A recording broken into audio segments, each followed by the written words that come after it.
Good morning, friends, and welcome to my garden.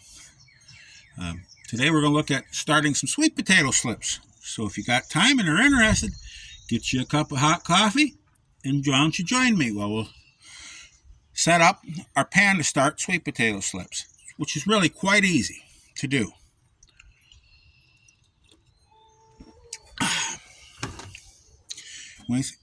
Earlier, we did a video on choosing our sweet potatoes, and these are the sweet potatoes that we chose to start our sweet potato slips. We have a purple. This will be purple inside and out.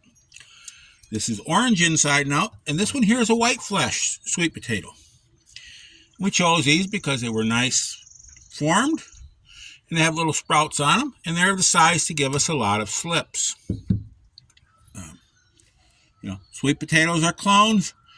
You don't need to plant the biggest one, because every plant from that, or every tuber that develops from that plant has the exact same genetics, unless there's a sport or a mutation as that big tuber.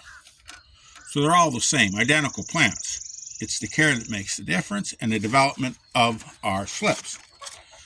But to start our slips, we'll get us a pan, and I use these old roaster pans and get them from community center to throw them away. Use them once, throw them away. I hate that. We are out of our soil from the hollow tree, so we'll just dump a little soil in here. And one thing I didn't do is make up any labels, but I'll have to label them. And the nice thing about this is, with the video,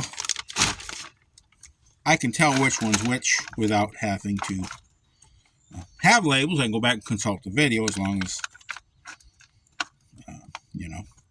But anyway, we'll put a little dirt in that pan. We'll dig us some little trenches here. Like so. That's all it takes. It is the simplest thing. I don't know why more people don't start their own slips. You can start them in a glass of water. This here is enough. If we break that off and we stick that in a little pot, that thing will root and grow leaves. It doesn't take a whole lot. If we break that off and we grow that into a nice slip, that little piece is all it takes. It's so easy. We'll slip this purple one in right here. And we'll put the white one down here on the end. And we'll put this one here right in the middle. Just get them down in there. And the nice thing about this, you don't even have to cover that thing completely with dirt. They're so forgiving. If a little sunlight hits that skin, I think it helps that thing even grow more sprouts. We'll put a little more soil on that. Just sprinkle a little more soil on that. The soil is nice and moist. And we do one more little bunch in there. Until I get the labels on, I am going to leave this to just uncovered there a little spot so I can see. Because I'll go make some labels and put on here anyway, even though I do have the video. So a little more soil. Fill that pan in nice. I was able to get the soil pretty reasonable. Unfortunately, all of this stuff is getting fairly high nowadays. So the more of this we can do for ourselves, the better off we are. But anyways, that's all there is to it. We'll keep this warm and moist and allow our slips to come up. And as our slips mature, we'll snap them puppies off and take them out and put them in our mounds out in the garden. But right there it is, all ready to go. It's that simple, And this will continue to produce slips until all the energy is used out of these potatoes. And we can start planting these slips about, in this area, about the 20th of this month. We're in April, 20th, somewhere there, 25th, depending on the temperature, soil temperature. We want it nice and warm. Sweet potatoes don't like cold.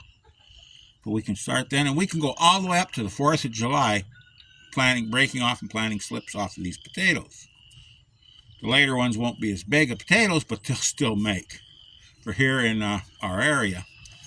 So, if you like sweet potatoes, get out there, start you some slips. If you don't have your own potato, go to the grocery store, get you some nice organic sweet potatoes that haven't been treated with sprout retardants, that look nice, and you can start there. That's how I started the purple and the white. I just went down to the health food store, got some organic sweet potatoes, and started a few slips off of them. And I've been growing them for years ever since. So, in the case of the purple ones, that is. The white ones were a new addition last year. So anyway, just go out there, have some fun. Get those hands dirty. Play in this dirt. Enjoy it. If you enjoyed this video, you got any use out of it, go ahead, hit that like and subscribe. It's really encouraging. And above all, keep growing.